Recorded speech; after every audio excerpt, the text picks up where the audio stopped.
राधिका विजय को बहुत पसंद करती थी। विजय भी राधिका को बहुत ज़्यादा पसंद करता था, लेकिन उन दोनों का रिश्ता परिवार में राधिका के माँ बाप को नहीं पसंद था।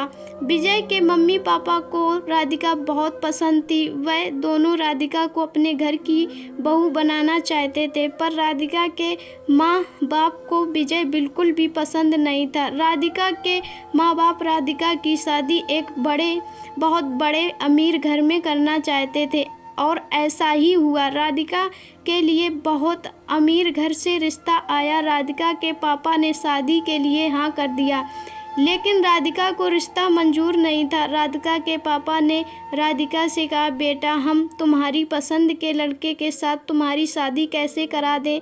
अगर मैंने ऐसा किया तो हमें समाज जीने नहीं देगा। हमारी जाति कुछ अलग है, विजय की जाति कुछ अलग है। अगर मैंने शादी तुम्हारी और विजय की करा दी तो मुझे हमारी जाति के लोग अलग कर देंगे। हमारे जो दादा परदादाओं की मान मर्यादा है वह भी मिट्टी में मिल जाएगी। राधिका ने भी अपनी जिद छोड़ दी और अपने मम्मी पापा के पसंद के लड़के के साथ शादी करने को हाँ कर दी।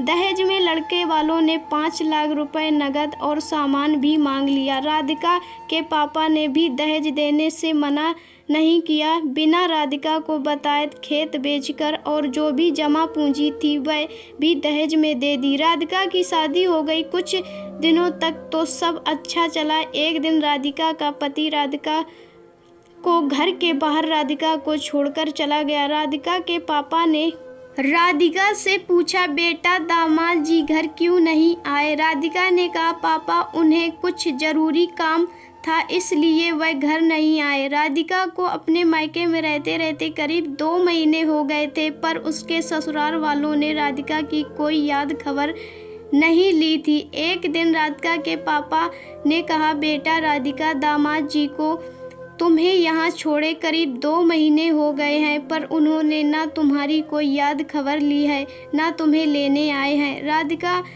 अपने पापा की बातों को चुपचाप सुन रही थी। भला अपने पापा को क्या बताती कि उस घर में राधिका की कोई इज्जत नहीं है। उसके ससुराल में नौकरों जैसा उसके साथ व्यवहार किया जाता है। बात बात पर उसे अनपढ़ गंवार कहा जाता था। उसका पति तो कभी उससे सीधे मुंह बात भी नहीं करता था। राधिका को ताने मारते हुए कहता कि अनपढ़ गंवार को मेरे गले बांध दिया गया है, मैं इस लड़की को नहीं रखूँगा। जितने जल्दी हो जाए मुझे इससे तलाक चाहिए। जब राधिका ने कहा, मैं आपको पसंद नहीं थी तो आपने मुझसे शादी क्यों की? राधिका के पति ने कहा, मेरी फैमिली ने मुझसे एक बार भी नहीं पूछा कि तुम्हें लड़की पसंद है कि नहीं, तो मैं क्या करता? मेरी फैमिली को तो सिर्फ दहेज ही चाहिए था, वह उन्हें मिल गया है। भला उनकी नज़रों में क्या इज्जत है तुम्हारी, यह तो तुम भी जान ही गई हो। कोई भी यहाँ तुम्हें बहू नहीं मानता है और मैं भी तुम्हें अपनी पत्नी नहीं मानता हूँ। इससे अच्छा तो यह है कि तुम मुझे तलाक देकर अपने घर चली जाओ, यहाँ पर तुम्हारा कुछ नहीं होगा। जब यह सारी बातें राधिका ने अपने पापा को बताई तो राधिका के पापा ने कहा, ऐसे कैसे तलाक हो जाएगा, हम कल ही जाकर बात करेंगे। जब राधिका के पापा राधिका की ससुराल अपने रिश्तेदारों और अपने जान परिचय के आदमियों को लेकर गए तो राधिका के सास ससुर ने कहा कि मेरा बेटा राधिका को पसंद नहीं करता है, इसमें हम क्या कर सकते हैं? जितना जल्दी हो जाए उन दोनों का तलाक हमें करा देना चाहिए। मेरा बेटा किसी दूसरी लड़की को पसंद करता है और वह उसी से शादी करना चाहता है। राधिका के पापा ने अपने रिश्तेदारों से कहा, यह लोग ऐसे नहीं मानेंगे, हमें पुलिस केस करना होगा। तभी राधिका के पापा को रिश्तेदारों ने समझाया कि वह लोग बड़े लोग और अमीर हैं, उनके पास पैसा पावर दोनों है, हम उनका कुछ भी नहीं कर सकते हैं। हमारे पास इतना पैसा नहीं है जो हम केस लड़ सकें। हमें राधिका का तलाक ही करा देना चाहिए। अब राधिका का तलाक हो गया था। अब तो उसके आसपास के लोग उसे ताने मारने लगे थे। देखो कैसी लड़की है जो शादी के अभी 6 महीने सही से नहीं हुए थे और पति ने इसे छोड़ दिया।